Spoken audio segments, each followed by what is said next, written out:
protocolar, mas vai dar trabalho depois a subir e a descer.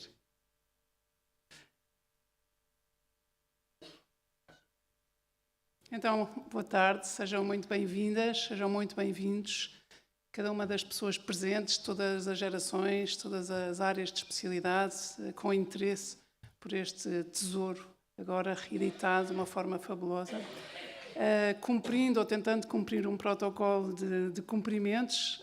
Se me falhar alguém, peço antecipadamente desculpa. Queria dar aqui as boas-vindas, depois de cada um e cada uma das presentes, ao Dr. Luís Filipe Santos, diretor do DG Lab, ao Dr. Paulo Batista, diretor da Torre do Tombo, ao Sr. Presidente da Câmara de Belmonte, ao Dr. António Rocha, ainda por mais de 3 ou 4 dias, não é? No seu terceiro e último mandato, depois dos outros 2.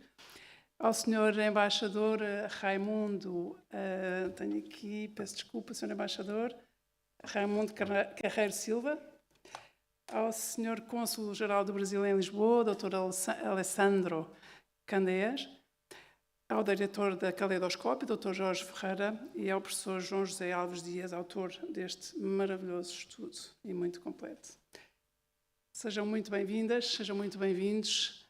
525 anos depois da carta de Pedro Vaz de Caminha ter escrito e enviado do território que hoje é o Brasil, a carta a Dom Manuel, rei de Portugal, relatando o achamento, o descobrimento da Terra Nova feito por Pedro Álvares Cabral, e 20 anos depois deste manuscrito ter sido classificado pela Unesco como Memória do Mundo, estamos aqui a assinalar estas 2 datas redondas, digamos assim, com uma magnífica edição da carta, fabulosamente próxima do original. É absolutamente extraordinário, quem já a tem, quem comprou ou quem tocar vai perceber.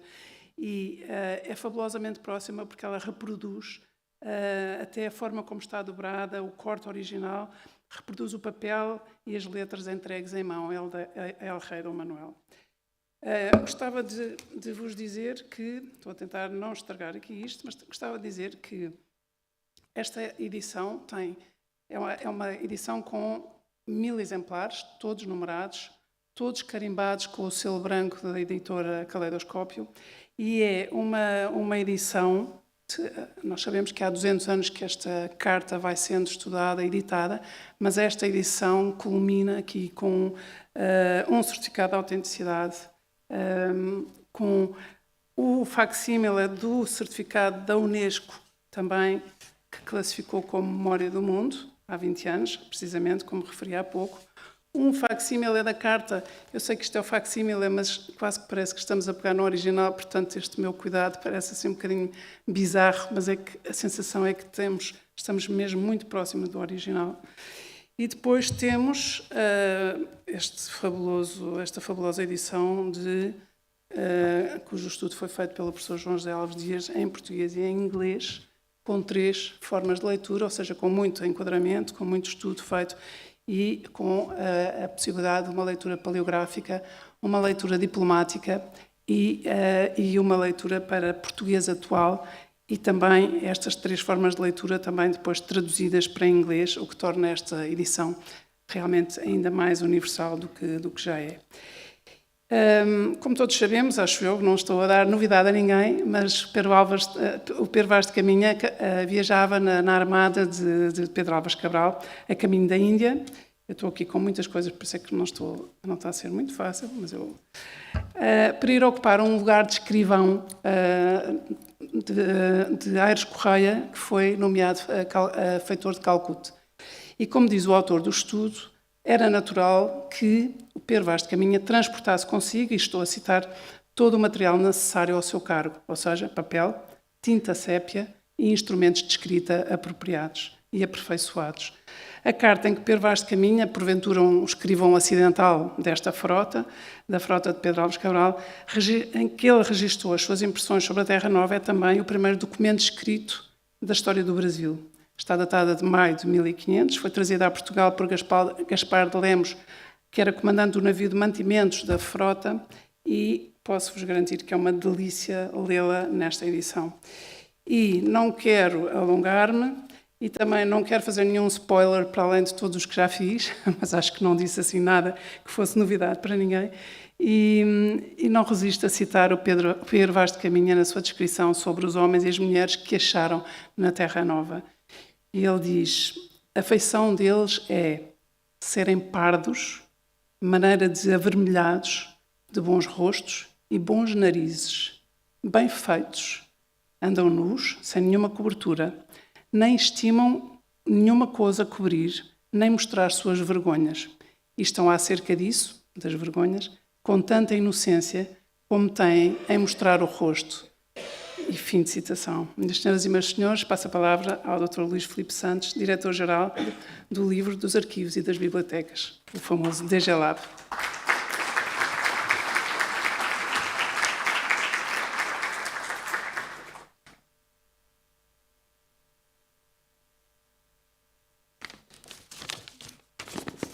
Antes de mais, boa tarde a todos. Efetivamente é para nós uma enorme honra, um enorme orgulho podermos estar aqui hoje, no fim de um ciclo de investigação que demorou o seu tempo, mas que ao dia de hoje vos posso partilhar com vocês, realmente valeu a pena. Permitam-me iniciar esta minha breve intervenção cumprimentando o Sr. Presidente do município de Belmonte, o Dr. Dias Rocha. Também saudá-lo. Sei que está no fim de um ciclo de governação, e é para mim também um enorme orgulho poder tê-lo aqui hoje, poder participar de alguma forma nestas duas sessões de apresentação desta excelente colaboração que aconteceu entre o município de Belmonte e a Direção-Geral do Livro, Arquivos e Bibliotecas, que também demonstra um compromisso que deve ser assumido entre aquilo que é a administração central e a administração local. Portanto, permita-me iniciar esta minha breve intervenção cumprimentando o Dr. Dias Rocha. Cumprimentar também o Sr. Embaixador do Brasil, agradecer a sua presença, ao Sr. Cônsul do Brasil, ao ilustre amigo e editor da Caleidoscópio, o Dr. Jorge Ferreira, ao professor João José Alves Dias, cumprimentá-lo, felicitá-lo por este trabalho de exceção, ao meu ilustre antecessor, o Dr. Silvestre Lacerda. Eu já disse na brincadeira, isto foi um trabalho de equipa. Durante estes 8 anos ele trabalhou 90% do tempo e eu tive a oportunidade de completar com 10%. Portanto, acho que foi um trabalho de equipa que hoje se mostra que foi bem profícuo. Aos ilustres dirigentes, e, aliás, a todos os dirigentes e colegas da Direção-Geral do Livro, Arquivos e Bibliotecas, também muito sucesso desta colaboração serve ao trabalho diário, à disponibilidade que manifestaram nesta colaboração contínua que, de alguma forma, hoje temos aqui este resultado final. E a todos e a todas os amigos e amigas que aqui estão hoje presentes, a quem eu muito saúdo e muito agradeço, que também, de alguma forma, ajudam a compor este grande auditório, que eu sei que não é fácil de encher, mas com a vossa presença se torna muito mais quente e muito mais próximo. E estamos aqui hoje, neste dia 21 de outubro de 2025, na apresentação de uma edição única deste facsímil da Carta do Achamento do Brasil. E permitam-me, até porque a qualidade do facsímil que está aqui apresentado é extremamente grande, elevada, mas hoje também, de alguma forma, nós, nesta organização, decidimos presentear todos aqueles que aqui estão hoje, para além do facsímil e da possibilidade de o adquirirem, têm também a oportunidade de ver o original da Carta do Achamento do Brasil. Ele está disponibilizado lá fora, pode ser visto durante esta cerimónia e depois ele irá voltar ao seu lugar original, mas também hoje entendemos que era um excelente momento, uma excelente altura para podermos mostrar o original e, quem sabe, compará-lo com o facsímil, que terão a oportunidade de fazer essa mesma aquisição. Esta é uma iniciativa conjunta, uma iniciativa que reúne o Arquivo Nacional da Torre do Tombo, o município de Belmonte e a editora Caleidoscópio. Eu diria que mais do que um lançamento editorial, isto trata-se de um gesto de cidadania cultural. Devolver à comunidade, com rigor científico e beleza material, o documento que muitos consideram, como já aqui foi dito pela nossa anfitriã, que eu também cumprimento, a certidão de nascimento do Brasil, que é, digamos assim, o pilar desta memória comum luso-brasileira e, diria eu, peça matricial da escrita de viagens e do governo no início do século XVI. A importância desta edição assenta, em primeiro lugar, na sua função patrimonial. O original da carta, que está exposto lá fora, preservado nesta casa, no Arquivo Nacional da Torre do Tombo, é um objeto único, mas também é um objeto frágil. Como sucede com todos os manuscritos de excepcional valor, o acesso direto, por vezes, tem que ser parcimonioso para garantir a sua preservação a longo prazo. E é por isso que também temos um facsímil de alta qualidade, como aquele que hoje vai ser aqui apresentado. Ele resolve algumas das dicotomias que existem no mundo atual, nomeadamente a tensão entre o acesso ao documento e a preservação do mesmo. Este facsímil democratiza a fruição pública, ao mesmo tempo que reduz a manipulação do original. Ao replicar com precisão, ele está replicado com essa mesma precisão, ele permite que investigadores, permite que estudantes e leitores cultivem essa experiência rara de poder ler o documento com as mãos, reconhecendo a materialidade do documento como parte do próprio conhecimento histórico. Em segundo lugar, permitam-me dizer que a edição com facsímil é um instrumento de conhecimento crítico. A carta é um relato de descobrimento e, simultaneamente, é um texto político dirigido a Dom Manuel I. Ele descreve gentes, descreve paisagens, descreve recursos, pondera possibilidades económicas e procura legitimar o feito perante a coroa. Lê-la hoje, e temos essa oportunidade de ler em linguagem atual, implica reconhecer as camadas de sentido que a constituem. A retórica do maravilhamento, a gramática da missão e as assimetrias do encontro. Mas também permite confrontar a herança colonial com maturidade cívica.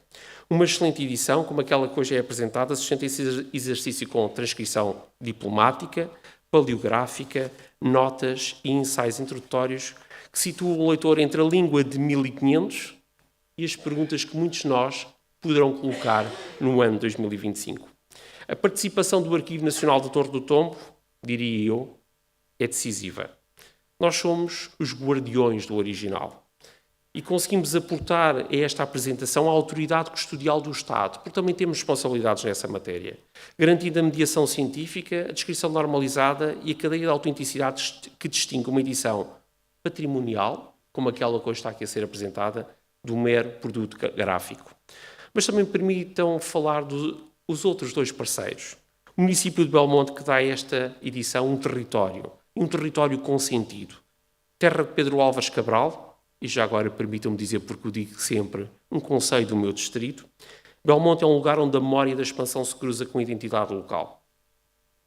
Em museus, roteiros e também programação. Ao acolher um segundo lançamento, porque este lançamento desta edição será feito um lançamento aqui no Arquivo Nacional e teremos o gosto de poder fazer um segundo lançamento nas terras de Pedro Álvares Cabral, Belmonte, o município projeta o seu património cabralino e reforça a capacidade de interpelar públicos diversos, porque também tem esse papel. Residentes, escolas, visitantes e muita da nossa diáspora que também se identifica com esta carta. Nós estamos a falar de um objeto de fala de passado, mas que aponta sobretudo ao futuro.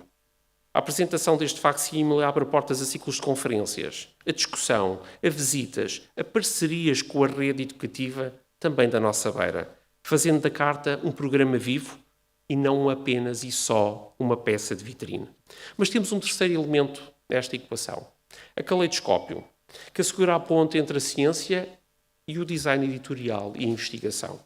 Uma edição facsimilar exige escolhas cuidadas. E nós sabemos, Jorge, as escolhas que tivemos que fazer durante esta edição. Ela tem que ter uma encadernação robusta, tem que ter uma tipografia clara. Eu devo dizer, meus caros, que vocês vão ter a oportunidade de ver um exemplar único, que de alguma forma também realça aquilo que é a experiência da caleidoscópio no campo do património, na atenção ao detalhe, na direção de arte e na excelência, diria eu, da própria produção. E que é decisiva para que o resultado final seja ele próprio, e permitam-me dizer isto, porque já tive o gosto de ter aqui o exemplar número 1, um objeto de coleção.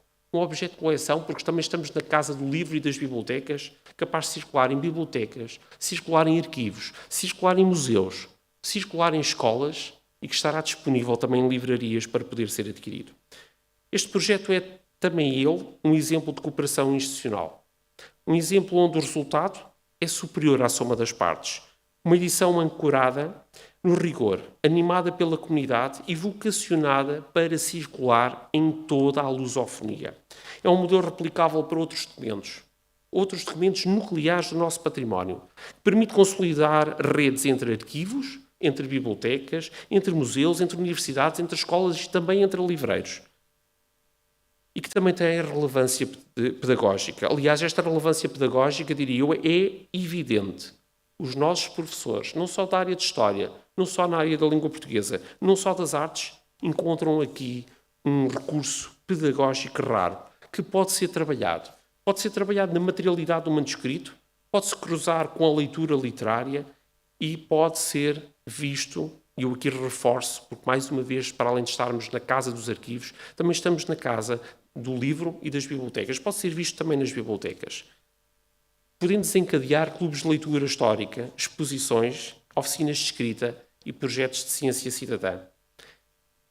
E diria mais, no plano simbólico, lançar esta edição no dia 21 de outubro de 2025 afirma também uma escolha de tempo e uma escolha de método. No mundo cada vez mais acelerado, onde a memória tende a desmaterializar-se, este é um livro que reproduz, folha a folha, um manuscrito de 1500. Importa dizer que o manuscrito de 1500, nos dias de hoje, é também ele próprio um antídoto. Um antídoto contra o esquecimento rápido.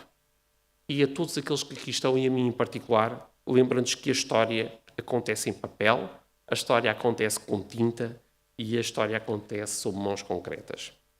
E para terminar, permitam-me realçar algo que eu acho que é extremamente importante e que esta carta, de alguma forma, também faz a sua marcação, que é do ponto de vista das relações luso-brasileiras, onde esta edição tem ressonância própria. Ao oferecer um facsímil fidedigno, Portugal reafirma-se como guardião responsável de um documento que pertence pela sua relevância a uma história que é uma história partilhada. Este gesto convida a programações conjuntas com instituições brasileiras. E é um desafio que eu deixo não só ao Sr. Embaixador, também ao Sr.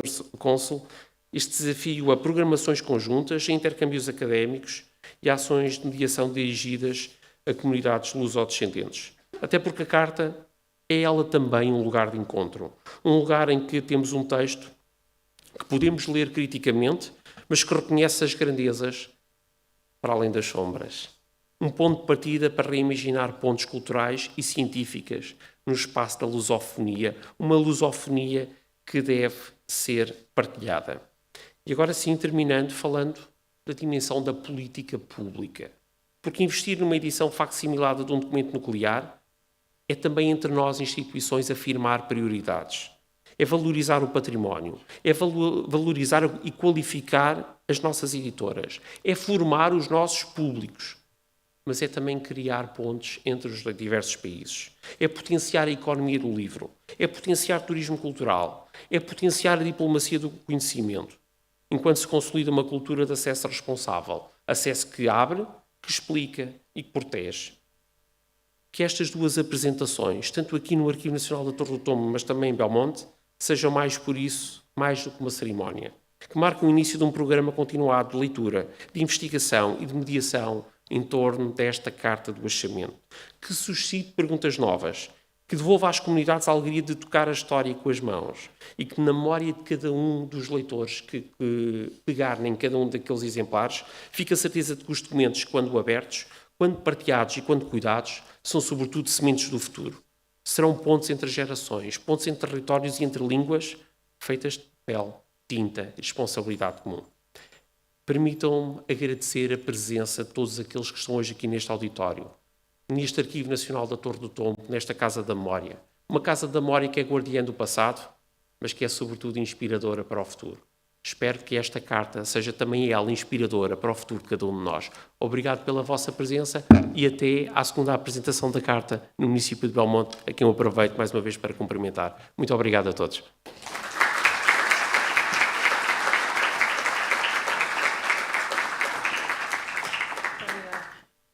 Muito obrigada pelo entusiasmo, pelo detalhe. Eu chamo ao palco agora o Dr. António Rocha, Sr. Presidente da Câmara Municipal de Belmonte. Queria também cumprimentar o Sr. Vice-Presidente da Câmara Municipal de Belmonte, que é o Dr. Paulo Borralhinho. Muito obrigada pela sua presença e passo a palavra. Obrigado. Então, muito boa tarde a todos. Sr. Diretor-Geral da Direção-Geral do Livro, dos Arquivos e das Bibliotecas, Dr. Luís Santos, permitam-me que, para já, um cumprimento muito especial ao Dr. Silvestre Lacerda. Com ele começou esta aventura. Sr. Embaixador do Brasil, Raimundo Carreiro Silva, Sr. Cônsul-Geral do Brasil, Alessandro Candeias, Sr. Presidente da União das Cidades Capitais da Língua Portuguesa, Luís Campos Ferreira, senhoras e senhores presentes, convidadas e convidados. Muito se tem escrito acerca do achamento do Brasil por Pedro Álvares Cabral, em 1500, tendo como fonte histórica a Carta de Pero Vaz de Caminha. Esta carta, até finais do século XVIII, permaneceu na obscuridade dos arquivos da Torre do Tombo. Foi tornada pública pela primeira vez no início do século XIX. A partir desse momento e até ao presente, passou a ser motivo de interesse e investigação por parte de diversos autores que se dedicaram ao estudo da viagem empreendida por Cabral em 1500. Designada por certidão do nascimento do Brasil, é considerada o primeiro documento histórico acerca da terra de Vera Cruz. É um relato na primeira pessoa, feito pelo escrivão da Armada Pero Vaz de Caminha, da realidade que os portugueses encontraram naquele território até então desconhecido dos europeus. A geografia, a fauna, a flora e, sobretudo, as suas gentes são relatadas de uma forma detalhada, surpreendentemente realista e com incrível pormenor. É também uma descrição sem paralelo acerca daquelas gentes de tez parda que desde logo se relacionaram com os visitantes de forma cordial e amistosa. Foi um encontro de culturas nunca antes visto. A forma como é feito o primeiro contacto entre as duas civilizações é revelador do caráter humanista dos portugueses, principalmente de Pedro Álvares Cabral, o mais notável belmontense em todos os tempos da história. A forma como Cabral trata os dois indígenas que subiram a bordo da nau Capitânia é demonstrativa do caráter nobre e leal do grande navegador. Na Europa, estava-se em plena época do Renascimento, época em que a Idade Média estava no seu ocaso e dava lugar à Idade Moderna. O homem era o centro do mundo. O teocentrismo dava lugar ao antropocentrismo, valorizando o homem enquanto ser individual. A razão, a observação e o conhecimento científico iam progressivamente tomando lugar da explicação divina para todos os fenómenos e acontecimentos. Portugal, nesta época de esplendor intelectual, não ficou alheio a estas mudanças. Os portugueses levaram o humanismo às 7 partidas do mundo, fazendo dele um acontecimento à escala planetária. O achamento do Brasil, relatado brilhantemente na carta de Pero Vaz de Caminha, é não só um acontecimento diplomático, económico e comercial, mas também um exemplo de como os portugueses conseguiram ter uma visão diferente do outro, não europeu, ao contrário do que outros fizeram com os povos que encontraram no Novo Mundo.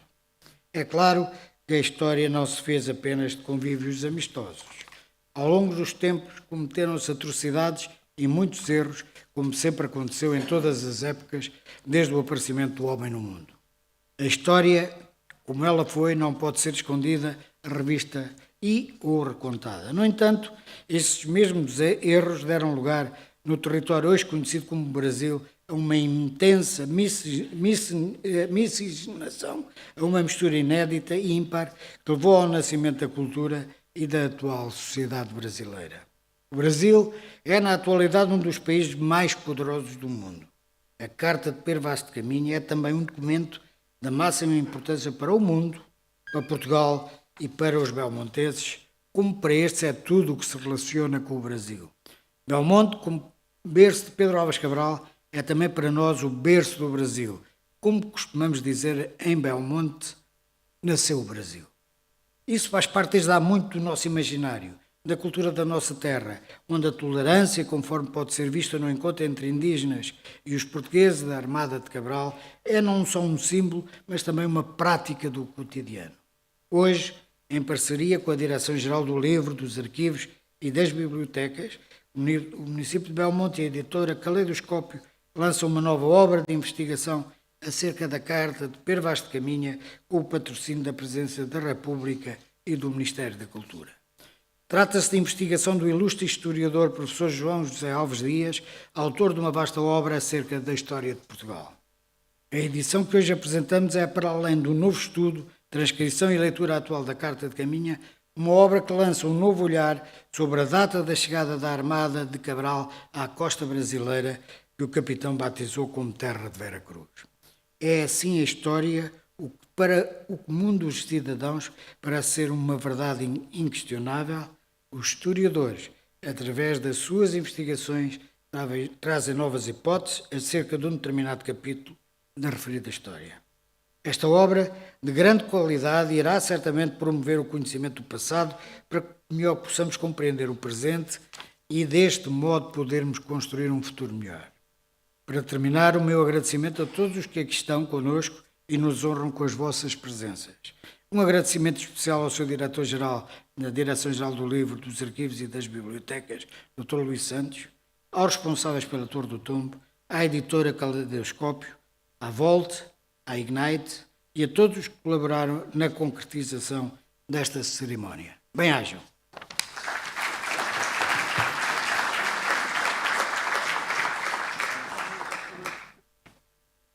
Bem-ajam é mesmo uma expressão que apetece ouvir. Chamava agora, dava a palavra ao Sr. Cônsul, Dr. Alessandro Candeias, e gostava só de dizer, porque nós estamos a falar de um manuscrito, de uma coisa, de uma carta, do papel, da tinta, mas ler a carta é como ver um filme, é cinema, parece se nós tivéssemos o... Pode subir. Estou a preencher o vazio para subir. Mas se nós tivéssemos acesso ao conceito de cinema, cinematográfico, de facto é o que a carta é também. É um filme autêntico. Obrigado, Laurinda. Muito boa tarde a todas e a todos. Senhor Diretor-Geral da DGLab, meu querido amigo embaixador do Brasil, senhor presidente da Câmara Municipal de Belmonte, o diretor da editora Caleidoscópio, o autor João José Alves Dias. Muito obrigado pela honra do convite para participar no lançamento da edição facsimilada da Carta de Pero Vaz de Caminha, nessa icônica instituição que é o Arquivo Nacional da Torre do Tombo, um evento organizado pela Câmara Municipal de Belmonte, terra da família de Pedro Álvares Cabral. Como eu disse ao senhor diretor da Torre do Tombo, para mim, pessoalmente, é um motivo de uma emoção muito particular visitar pela primeira vez o Arquivo Nacional da Torre do Tombo. Aqui estão guardadas as fontes documentais desde o século IX da extraordinária saga histórica de Portugal, em particular os registros mais importantes do Brasil colonial. Além da Carta de Caminha, aqui estão guardadas centenas de documentos sobre os processos da Inquisição que forçaram o deslocamento de milhares de judeus e cristãos novos para o Brasil, em particular para o Nordeste, que é a minha região. A Carta de Achamento do Brasil é o documento fundacional de nossa história, reconhecida pela Unesco como Memória do Mundo. Escrita em 1500, foi redescoberta 2 séculos depois de seu arquivamento, e felicito nessa mesma linha o magnífico trabalho realizado pelo professor João José Alves Dias e o apoio da editora Caleidoscópio.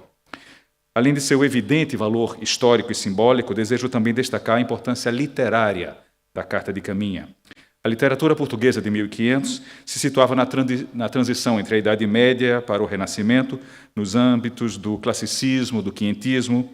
Além das novelas de cavalaria medieval, estão presentes a literatura religiosa jesuítica, o magistral Teatro de Gil Vicente, com sua crítica social, política e de costumes, e as crônicas de viagem, que configuram prosa de informação de extraordinário valor. Nesse contexto, a Carta de Caminha é uma obra-prima dirigida a El Rei Dom Manuel. Sua leitura é muito agradável, muito fluida, cativante, misteriosa. O seu ritmo e sua didática prendem a atenção do leitor. Seria interessante confrontar a história relatada pela Carta de Caminha, o seu estilo e as informações, com os registros anteriores do século XV dos cronistas das navegações pela costa africana que acompanharam Gil Eanes, Diogo Cão, Bartolomeu Dias e outros bravos heróis da épica expansão marítima portuguesa. Fica aí, se me permitem a ousadia, uma sugestão para a publicação futura. A comparação das prosas dos registros das grandes navegações. A Carta de Caminha vai além de uma prosa de informação ou de um relatório de viagem. Trata-se de uma peça literária científica do Renascimento, por seu estilo objetivo, rico em informações e elementos que hoje chamaríamos de antropológicos. Isso demonstra, mais uma vez, que o empreendimento dos descobrimentos foi além do comércio e do lucro, mas carregava ciência, tecnologia e humanismo, e se movia pela expansão do conhecimento, da fé e do estabelecimento de pontes inéditas entre versões da humanidade que não se conheciam até aquele instante. Se me permitem prosseguir nessa perspectiva antropológica e não historiográfica, eurocentrista, tradicional, anacrônica, o evento narrado pelo Pero Vaz de Caminha não foi um descobrimento unidirecional de uma civilização superior sobre rudimentos humanos de escala inferior. Não apenas o achamento de uma terra nova, mas um encontro em dois sentidos, em duas vias, eivado de relativismos. Como não havia escrita entre os povos originários, não se tem, obviamente, um registro documental da impressão causada por esse encontro no Brasil. Povos originários do México, entretanto, ao enxergarem pela primeira vez as caravelas, acreditaram ser grandes pássaros brancos. Ao centro das velas não estava a bandeira de Portugal com seu escudo de castelos e torres, mas a cruz, a indicar que a natureza do empreendimento era uma associação entre o poder político e a ordem de Cristo, cuja agenda lhe conferia justificativa e legitimidade moral e ideológica. Gostaria de convidar todos aqui para um pequeno exercício de imaginação. Imaginem que aqueles indígenas brasileiros, algum daqueles indígenas que estavam na praia, tivesse condição de também registrar por escrito o descobrimento ou o achamento a partir de sua própria perspectiva. Não uma carta a El Rei, mas a um cacique tupiniquim, relatando que haviam sido visitados por homens estranhos, brancos, que desembarcavam de grandes pássaros flutuantes, vindos do horizonte. Vamos imaginar uma carta mais ou menos assim, abre aspas. Primeiro mandamos 8, depois 20 homens armados com flechas e arcos, para ver aqueles homens estranhos, com tecidos que cobriam suas vergonhas, que desembarcavam de botes paridos por aqueles grandes pássaros brancos. Um deles, que se chamava Nicolau Coelho, nos fez sinal para baixarmos as armas. Mesmo desconfiados e assustados, colocamos nossas armas no chão. Eles nos deram um barrete vermelho e uma carapuça de linho que nunca tínhamos visto. O tato suave desses materiais e suas cores nos agradaram. Em troca, demos a eles sombreiros com penas de ave e continhas brancas. Eles estavam deslumbrados com a nossa natureza. Ficaram admirados com o tamanho de nossas praias chãs, muito formosas. Diziam que sentiam muito bons ares.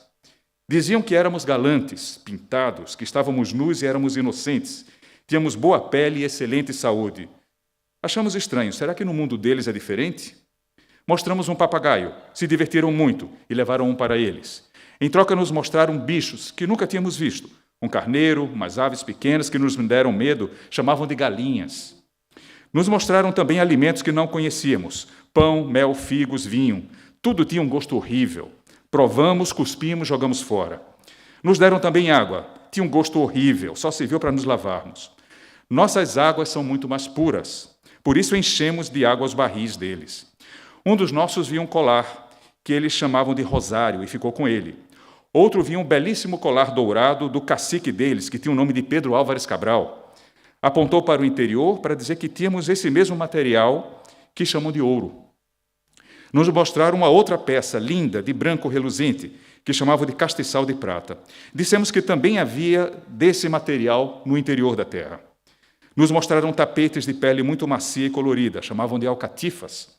Eram tão macios que alguns dos nossos deitaram e logo dormiram sobre eles. Depois, muitos desses homens desembarcaram e se reuniram para um evento muito solene. Cortaram a árvore com as pedras poderosas, que chamavam de ferro, e fizeram uma peça de madeira horizontal e vertical, a que chamaram de cruz. Um deles, vestido de marrom, um pouco calvo, que chamavam de Frei, falou muito, e outros ouviram em silêncio. Ficaram emocionados no momento em que ele levantou um copo dourado para o céu e bebeu, e comeu algo branco e redondo, que parecia um beiju de farinha. Chamaram aquele evento de missa. Ficamos contentes e começamos a dançar. Demos a eles camarões e almeijoas. Deixaram que alguns deles, ainda mais estranhos, que chamavam de degredados, entraram em nossas aldeias. Nós não gostamos deles. Mas, ao final, alguns desses degredados terminaram ficando para aprender a nossa fala. Perguntaram se tínhamos o que chamavam de casas. Explicamos que vivíamos em choupanas, mas depois mostramos nossas grandes casas, do tamanho daqueles pássaros brancos, de madeira, de palha, uma só peça, onde morávamos todos. Diziam que éramos bons e de simplicidade e que vivíamos em estado de inocência e que poderíamos ser logo cristãos, mas não entendemos o sentido. Diziam que não temos nem entendemos nenhuma crença e que precisávamos crer no que chamavam de santa fé católica. Eles não conhecem o quanto acreditamos e respeitamos a natureza, que é tudo e que está em nós. Por isso, o nosso pajé Babau, ancião de mais de 50 anos, explicou a nossa crença. Como não entendiam, ele lhes acenou com o dedo para o altar e depois apontou para o céu para dizer que temos um ser superior, que está na natureza e em nós, e nos faz bem. Outro dia, um deles, de nome Pero Vaz, escrevia tudo num tecido que depois nos disseram que se chamava papel. Anotou que não tínhamos lavoura, nem criação de bichos, chamados vaca, cabra, galinha, ovelha. Disse que só comíamos inhame, sementes e frutos, mas mesmo assim éramos fortes, rijos, mais que eles, que se alimentam de trigo e legumes. Mostrávamos sempre nossa alegria com danças e bailes ao som de tamboris. Cresciam a amizade e a confiança entre nós. Já nos misturávamos, não levávamos nossos arcos, mas ouvi daquele Pero Vaz que ele comentava que parecia que éramos mais amigos deles do que eles nossos. Alguns dos nossos, mais curiosos e corajosos, entraram nos pássaros brancos pousados no mar, que chamavam de naus. Depois, ajudamos a levar material e a montar o que queriam. Pero Vaz, no fim, nos disse que ia dizer ao cacique dele, que ele chamava de El Rei, que o melhor fruto que se pode tirar desse encontro é salvar a nossa gente. Penso a mesma coisa. O melhor que nós podemos fazer para esse povo estranho é salvar a gente deles, ensinando como se deve viver na natureza, na simplicidade, na inocência e na comunidade. Fecha aspas. Imagino que a carta de nosso Caminha Tupinambá conteria alguns desses elementos. Pero Vaz de Caminha morreu em Calicut, no segmento dessa mesma missão de Cabral, poucos meses depois, em dezembro de 1500. Deixou-nos o legado do encontro de duas variantes, duas versões da humanidade, a moderna, renascentista, tecnológica, e a neolítica, anterior à idade dos metais e da agricultura sedentária. Naquele momento histórico, o mundo, que antes era dividido entre norte e sul por paralelos e latitudes, negociadas entre as superpotências marítimas, Portugal e Espanha, com interesses conflitantes na África, passou a negociar não mais paralelos, mas meridianos, dividindo o mundo entre leste e oeste. Uma humanidade que vê o sol se pôr no mar encontrou uma humanidade que vê o sol nascer na praia. Desse encontro, o Brasil recebeu genética, tecnologias, alimentos, materiais, crenças, formas de sociedade e de governo, e entregou madeira, ouro, prata, pedras preciosas, açúcar, cacau, algodão, café, sangue e muita riqueza. Para finalizar, desejo anunciar, com grande satisfação, que vamos criar o Consulado Honorário do Brasil em Belmonte, que será dirigido por esse querido amigo do Brasil, Dr. Antônio Pinto Dias Rocha, que conclui uma belíssima carreira como presidente da Câmara Municipal de Belmonte, e a quem parabenizo pela iniciativa de lançar a versão da Carta de Caminha. O objetivo de nosso Consulado Honorário de Belmonte, terra de Cabral, é aprofundar de forma mais estruturada e institucionalizada os profundos laços históricos, culturais e humanos que unem Brasil e Portugal. Muito obrigado.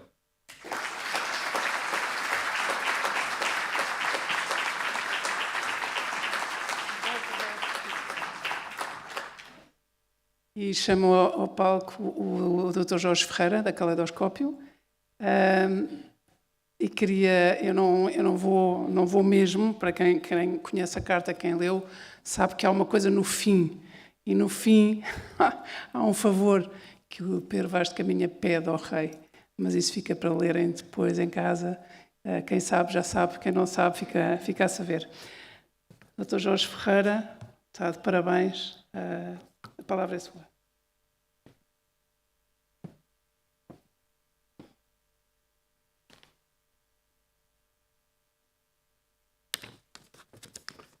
Boa tarde a todos.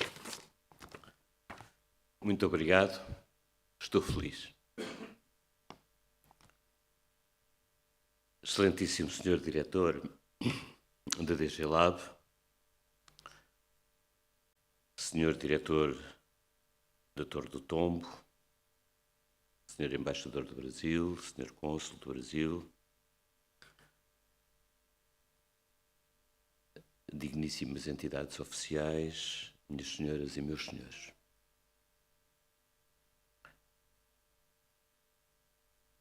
Queria começar por agradecer ao Sr. Presidente da Câmara Municipal de Belmonte. Uma aventura,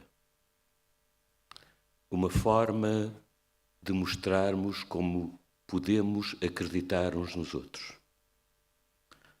As cumplicidades, os afetos. Obrigado, Sr. Presidente.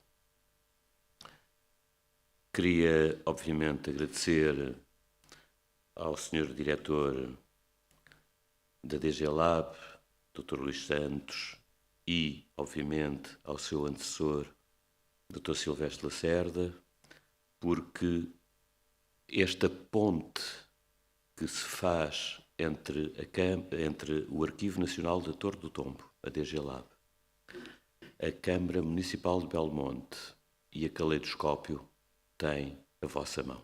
Obrigado.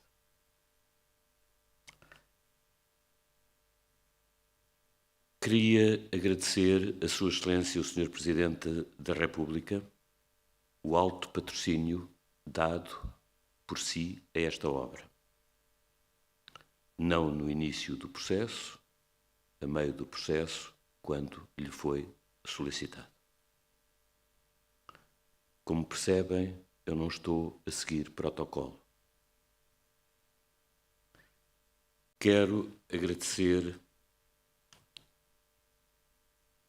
ao meu querido amigo João José Alves Dias, a amizade de anos, a solidariedade, o apoio, a cumplicidade, por ser a pessoa que é. Obrigado, João. Queria agradecer a um conjunto de pessoas que vou apenas dizer nomes e depois voltarei a especificar mais alguns. João Carrola, José Figueiredo, David Hardesty, Margarida Fernandes, Anabela Ribeiro, Rosa Bela Azevedo, José António Silva, Nuno Pacheco Silva, José Ribeiro, Vasco Malheiro, António Silva Branco, Bruno Fernandes, António Antunes, Álvaro Mota, Rui Gil, a Volte, ao Rodrigo e à Vanessa, à PR Gate. Quero agradecer à minha família.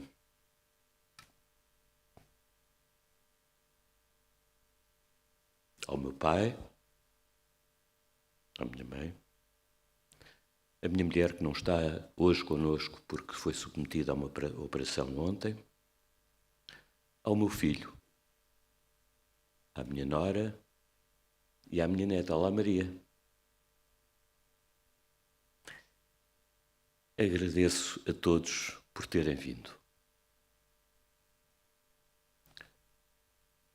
Depois destas palavras de agradecimento, em que manifestamente perceberam que estou muito emocionado, vou fazer não o discurso que ontem li ao Sr. Presidente da Câmara de Belmonte, que foi um discurso que o meu filho me ensinou a procurar na inteligência artificial e que eu tive a oportunidade ontem de ler ao Sr. Presidente e ele disse, mas vai ler isto está muito bom. E eu disse, não, por acaso não vou, acredito que esteja bom e por acaso até me revejo em algumas frases, mas não é esse o discurso que eu vou fazer, porque o discurso que eu vou fazer é o outro. Anda na minha cabeça há muito tempo, não está escrito ainda, mas entre hoje e amanhã vou acabar de o escrever.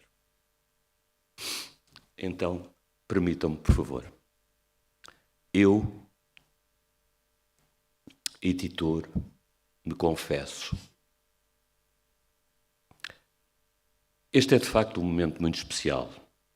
É o corolário de uma década de trabalho e do tecer de cumplicidades entre os vários parceiros, a Câmara Municipal de Belmonte e o seu Presidente e o Arquivo Nacional da Torre do Tombo e a DG Lab. Foi um caminho. O ponto de chegada foi além daquele que tínhamos na nossa mira de navegação quando levantámos a âncora do Porto de Lisboa. Fomos descobrindo, maravilhados, como se tivéssemos os olhos do nosso Pero Vaz de Caminha, pontos novos, ângulos novos, desafios. Tomamos opções, nem sempre fáceis. O tempo, aquele que se engole a si próprio, é sempre uma nuvem no horizonte. Mas todos, mesmo nos momentos que não compreendíamos as decisões tomadas, acreditamos. Acreditamos no nosso capitão e seguíamos até avistar mais. Assim, de um livro com a reprodução da carta, acompanhado de uma transcrição já feita, afinal, a última era do ano 2000, no âmbito da Comissão para a Comemoração dos Descobrimentos Portugueses. Passámos para uma reprodução com nova transcrição, com o olhar sério, atento e inteligente de João José Alves Dias. E tivemos, fruto desse trabalho aturado de transcrição e de investigação, que levou Alves Dias ao Brasil para tirar a dúvida in loco sobre uma palavra, a versão das leituras, a versão das leituras paleográfica e diplomática e o estudo do documento que incluiu investigação sobre a proveniência do fabrico do suporte da carta. Estávamos felizes pelos resultados. Estávamos em 2017, a data que consta do prefácio do professor João Alves Dias no documento que possui na vossa mão.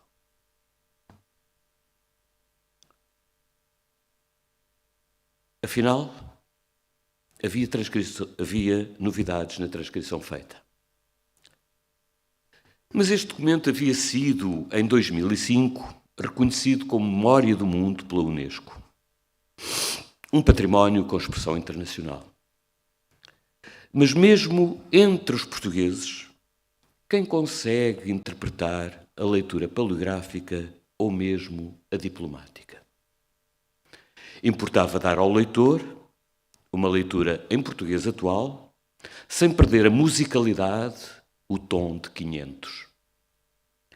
Mais um desafio que João Alves Dias aceitou.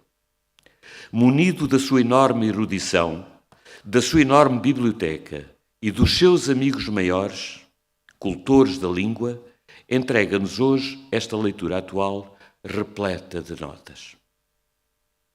Mas, dizia, este património mundial, pouco conhecido é fora de portas, exceto no Brasil, onde os nossos irmãos fizeram dele um verdadeiro hino. E avançamos para a tradução para inglês.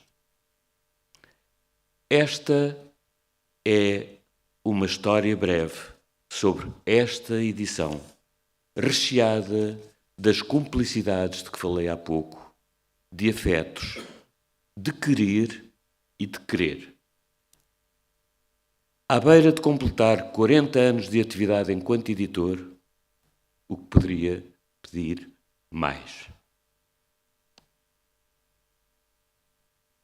Há anos, uma grande amiga colocou-me na secretária um papel autocolante com uma frase atribuída a Condorcet que dizia: os editores que fazem os livros com amor são iluminados. Na realidade, na Caleidoscópio, não somos iluminados, mas fazemos livros com amor. Muito obrigado.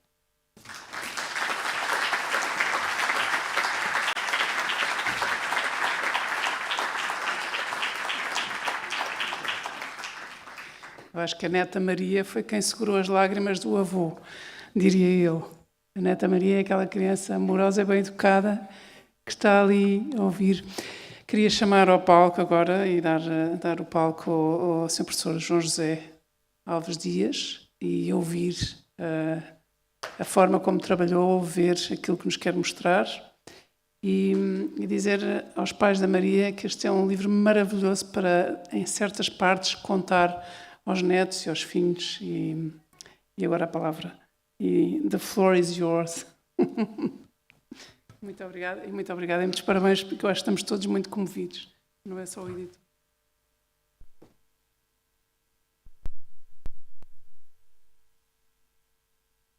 Olá, boa tarde a todos.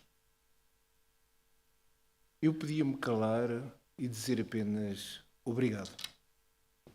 Obrigado, que não vou querer distinguir nem as autoridades máximas do Brasil, nem as nacionais presentes, mas cai em fundo no meu coração a vossa presença. Obrigado a quem tornou possível esta edição.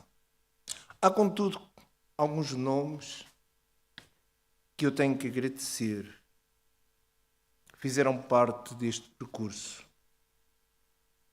Ao Alexandre, à Anabela, à Cristina, à Fátima, ao Fernando, ao Gato, ao Luís, à Manuela, à Maria, ao Nuno, ao Jorge, ao Paulo, ao Pedro, ao Ricardo, ao Silvestre, à Teresa, à Tita e ao Zé António, o meu muito, muito, muito obrigado.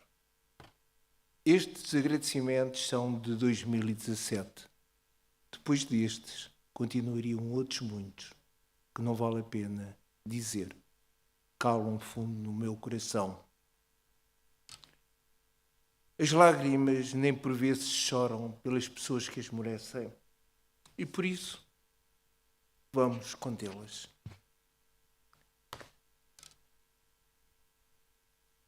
A carta e o título foi escolhido deste endereço que está aqui embaixo, a ao Rei Nosso Senhor. E ao lado, alguém escreveu: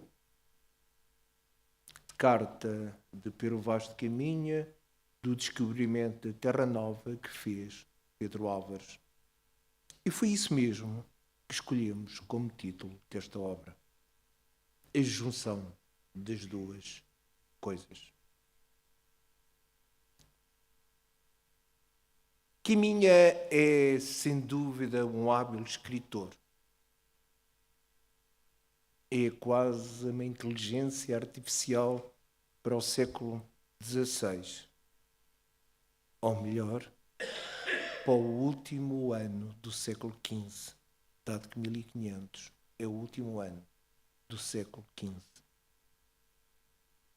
Mas ele, modesto e atento, diz: posto que o capitão-mor desta vossa frota e assim os outros capitães escrevam, Vossa Alteza, a nova do achamento desta vossa terra nova, que se ora nesta navegação achou, não deixarei também de dar disso minha conta, Vossa Alteza, assim como eu melhor puder, ainda que para o bem contar e falar, o saiba pior de todos fazer. Porém, tome Vossa Alteza a minha ignorância por boa vontade, a qual bem certo creia que por aformosentar nem afiar, haja aqui de pôr mais que aquilo que vi e me pareceu. Esta é a leitura atualizada das palavras de Caminha. Se olharem ao lado, mantive as mesmas palavras, mantive a mesma ordem. Introduzi apenas vírgulas, pontuações, traços, travessões, pontos e vírgulas. Enfim, procurei fazer o melhor que eu e amigos meus conseguimos fazer para dar um fruto a este fruto que tanto nos custou. A carta é uma passagem limpo. O que chegou aos nossos dias não foi escrito num jato. Foi uma junção de vários pedaços. Até sei o dia em que ele começou a escrever essa mesma carta, que foi juntando e que foi copiando. E como é que eu sei que ele foi copiando? Porque fez uma coisa que todos nós fazemos quando já temos um texto escrito e o estamos a copiar a limpo e saltamos daquele primeiro texto à azul maneira que, e depois riscou e usou. Aqui? A minha vista aqui está pior. E os homens todos que foram etc. E depois voltou a escrever em baixo o mesmo que estava riscado em cima, a seguir à maneira que voltou e os homens todos. Portanto, em 2 momentos, e isso aconteceu em mais vezes, a vista apressada saltou de linha, mudou e fez esse engano, mas que para nós foi ótimo, porque permitiu saber que a carta não foi escrita num jato. Que a minha não se lembrava de ter escrito a carta, senão a meio da viagem, quando decidiram mandar a notícia ao rei. E que a minha lembrou-se e pediu as informações. Ele teve a sorte de ir naquela viagem, dele e naquela viagem topar, que em português moderno diríamos tropeçar, em sinais de terra e seguir esses sinais. Caminha, pensou, tenho aqui a possibilidade de brilhar. Se virem, e aqueles que tiverem paciência de ler, vão ver que ele, ao longo da carta, começa um assunto um sábado, continua ao domingo, à segunda, à terça, à quarta, e entre cada dia não passa um dia, passam vários dias, semanas. Mas ele começa sempre o parágrafo com o dia seguinte da semana, mesmo que seja 8 dias depois, 10 dias depois, e assim habilmente parece que está numa penada escrevendo. A ordem que se teve que dar obrigou a ler, reler, tornar a ler o documento. Por vezes teve-se que reduzir tudo a frases para depois se voltar a unir para perceber como é que era a construção dessas frases. E a feição dele é serem pardos maneira de avermelhados, de bons rostos e bons narizes, bem feitos, não é os narizes os bons narizes, é outra frase. Andam nus sem nenhuma cobertura, nem estimam nenhuma coisa cobrir, nem mostrar suas vergonhas, quer dizer, não são exibicionistas. E estão acerca disso com tanta inocência como têm a mostrar o rosto. Aqueles 2 travessões, sem mudar o sentido, deu-lhe sentido. E vou assim, com toda a paciência que é possível, que se reconstruiu este texto em texto português de hoje. Também a palavra vergonha tem muitos significados. Ele sabe como ninguém brincar.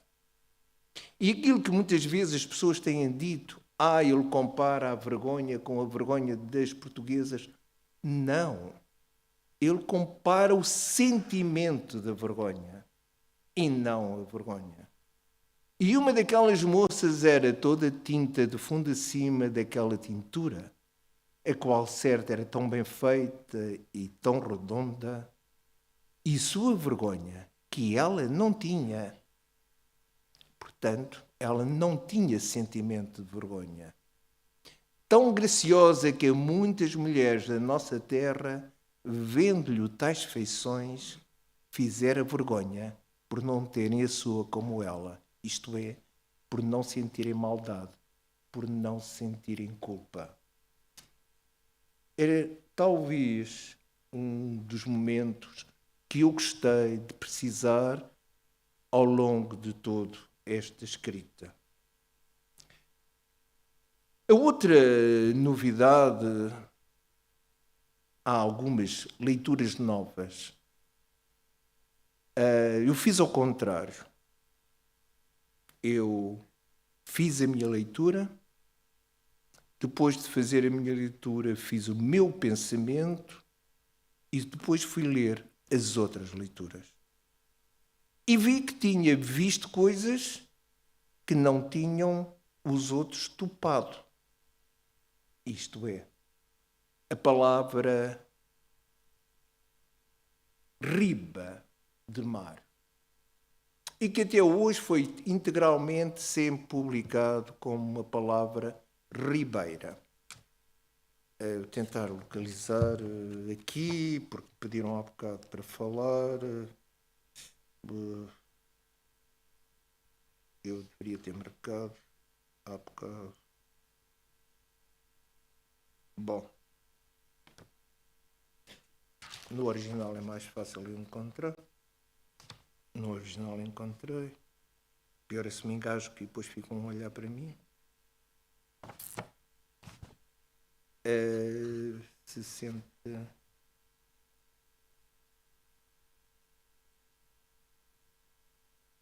Salvo erro era o 60.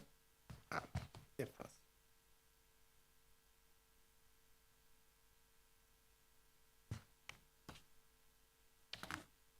Desculpem lá, é só.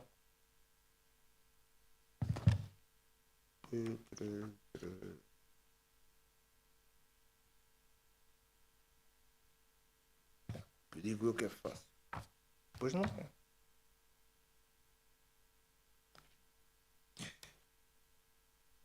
Está aqui. Restam-nos hoje, escrevi eu, poucas dúvidas, que a palavra é riba e não ribeira. E então o capitão passou o rio com todos nós e fomos pela praia de Longo. Não vinha preparado para pôr, mas há bocado pediram para pôr isto. E então o capitão passou o rio com todos nós outros e fomos pela praia de Longo, indo os batéis assim a carão da terra. E fomos até uma lagoa grande de água doce que está junto com a praia, porque toda aquela riba de mar é apaulada por cima e sai água por muitos lugares. Até hoje todos leram ribeira. Todos leram, porque aquela ribeira de mar é apaulada por cima e sai água por muitos lugares. É que riba quer dizer margem do mar, margem salgada, e por isso a razão do espanto daquela margem ser de água doce e não de água salgada, portanto não podia ser uma ribeira de água salgada. Depois disto, dizer-vos a data da carta. Para aqueles que não estão tão familiarizados com a história, quando Júlio César esteve no Egito, 48 anos antes de Cristo nascer, criou um novo calendário. E esse novo calendário, como todos sabem, tem um número não definido de dias, porque o tempo na Terra é diferente do tempo e do céu. E dessa diferença cósmica, gradualmente há, discorrentemente, um quarto de dia que se junta de 4 em 4 anos e que faz o ano bissexto. Depois determinou-se, e é fácil de saber, que o primeiro mês era o mês de março. Era aí que começava o ano, e é por isso que o 10º mês é dezembro, que não é o último ano do calendário, é o 10º mês, como 9 de novembro, como 8 de outubro. E, portanto, aí voltava-se a acrescentar no mês de fevereiro, 6 dias antes de chegar ao término, de 4 em 4 anos, um novo dia, que era o ano bissexto. Simplesmente, longe estava de saber que não era 365 dias e um quarto, que era apenas 365 dias, 5 horas e não 6, com quantos mais minutos, com quantos mais segundos, e que o tempo não ficava certo. Quando chegou ao século XVI, o dia 21, que está escrito que tem que ser dia 21 de março, já não correspondia ao equinócio da primavera. O equinócio da primavera, quando Pedro Álvares Cabral vai ao Brasil, corresponde ao dia 11 de março, segundo a medição do espaço. Ora, um navegador tem que medir o espaço, não pode seguir os livros. O medidor tem que olhar e saber quando é que o equinócio acontece para que tudo fique certo, para que tudo bata com as tábuas da navegação e com os astros. Assim, essa diferença do dia 9, 11, 19, 21, vão ver que foram muito importantes. Tem aqui exatamente os 365 dias, 5 horas, 48 minutos e 45,2 segundos. Isto fez que no século XVI, isto foi discutido de concílio em concílio, porque a Páscoa é o primeiro domingo de lua plena, depois do equinócio, do equinócio da primavera. Portanto, se é depois de 21 de março, já não coincidia com o equinócio certo. E tudo isto levou a conflitos e a acertos. Lembrem-se, quem deu o nome ao ilha que estavam a encontrar foi o capitão. O capitão sabia medir o equinócio. Por isso ele lhe chamou Terra de Vera Cruz, porque não se chegou ao Brasil no dia 22, 23 de abril de nossa contagem. Chegou-se ao Brasil no dia da Vera Cruz, tal e qual como era habitual, quando se chegava no Natal, se dava o nome de Natal, a ilha de Santa Helena, etc., etc., recebe-se o nome daquilo que se festeja. O capitão sabia o que se estava a festejar porque ele não seguia o calendário normal, ele seguia o calendário astronómico. Então, se nós transformarmos tudo isto de uma contagem para a outra em futurismo, as datas correspondem a estas e a chegada ao Brasil foi mesmo na noite de 2 para 3 de maio. E como sabem, a noite festeja-se o dia seguinte. Por isso nós, a noite de Natal, festejamos de véspera e o dia é o seguinte. A noite de Santo António festejamos dia 12 e é o dia 13. E, portanto, a terra de Vera Cruz, na nossa contagem atual, é mesmo dia 2, 3 de maio, e é por isso que Cabral lhe deu esse nome de Terra de Vera Cruz. Consegui também, por causa de estudar todos estes pormenores, escrever isto. Depois, o favor. Porquê que a minha escreveu a carta? À boa maneira portuguesa, foi a cunha. Tudo se passa com uma cunha. Tudo. O Brasil aprendeu a cunha com os portugueses. E, portanto, hoje é hábil, mas os culpados foram os portugueses. Quiminhas resolveu escrever ao rei e diz-lhe que é uma cunha. Termina a carta, começa aqui no fim, esta é a última folha, pois só tem mais um bocadinho. E nesta maneira, Senhor, dou aqui a Vossa Alteza, continua noutra página, do que nesta vossa terra vi. E se algum pouco alonguei, ela me perdoe, ela, Vossa Alteza, que ao desejo que tinha de vos tudo dizer, me fez assim pôr por miúdo. E pois que, Senhor, é certo que assim neste cargo que levo, como em outra qualquer coisa que do vosso serviço for, Vossa Alteza há de ser de mim muito bem servida, a ela, a Vossa Alteza. Portanto, peço que, por me fazer singular mercê, mande vir da ilha de São Tomé, Jorge do Soiro, que muitos dizem que é Osório, meu genro, o que de ela receberei é muito mercê.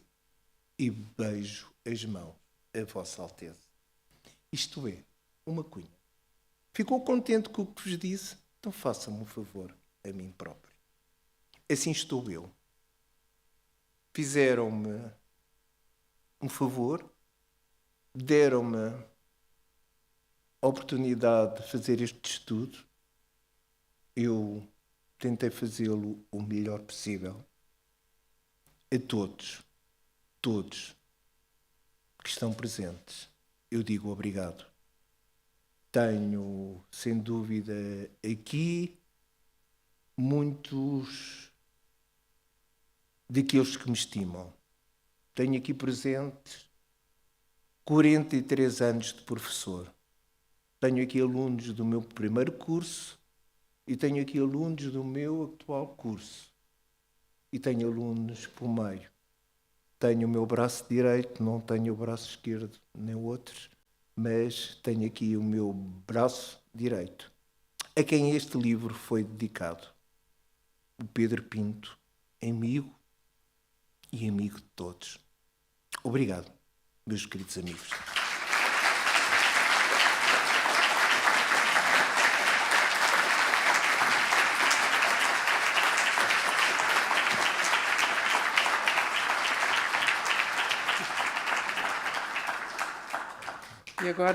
E agora um presente para si também, que eu acho que é um presente para todos nós, mas é um presente para o autor e para todos os presentes. Vamos ter um momento musical com a Orquestra Sem Fronteiras. A Orquestra Sem Fronteiras está... os músicos vêm com uma intenção particular, ou seja, a Orquestra Sem Fronteiras é a orquestra que promove desde 2019 o talento local no interior do país, trabalha de perto com os músicos que são ou naturais ou residentes das zonas das raias de Portugal e Espanha. E, curiosamente, a flautista é de Belmonte e, portanto, tinha que ser, exatamente, o Sr. Presidente faz, porque tinha que ser. E vão tocar, é um momento musical, uma suíte antiga, que são 3 danças da corte, um lundum de autor desconhecido, um lundum de Francisco Mignone, que é um compositor brasileiro do século XX, que se interessou precisamente pelo resgate da cultura antiga e anónima e que é o espírito da carta de Pedro Vaz de Caminha.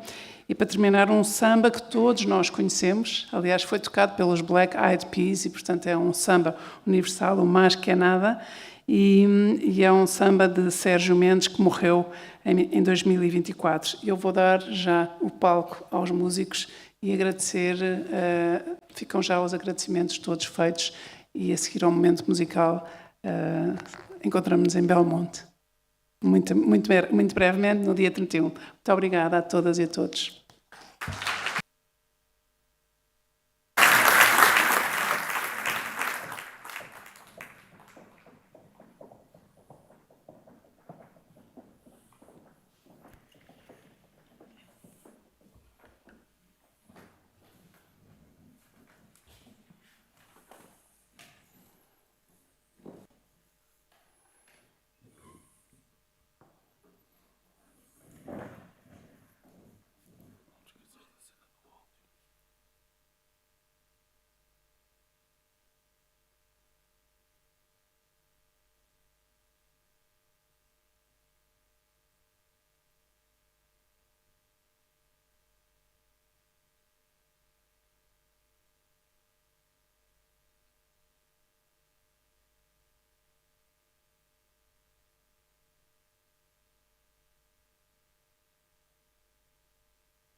Música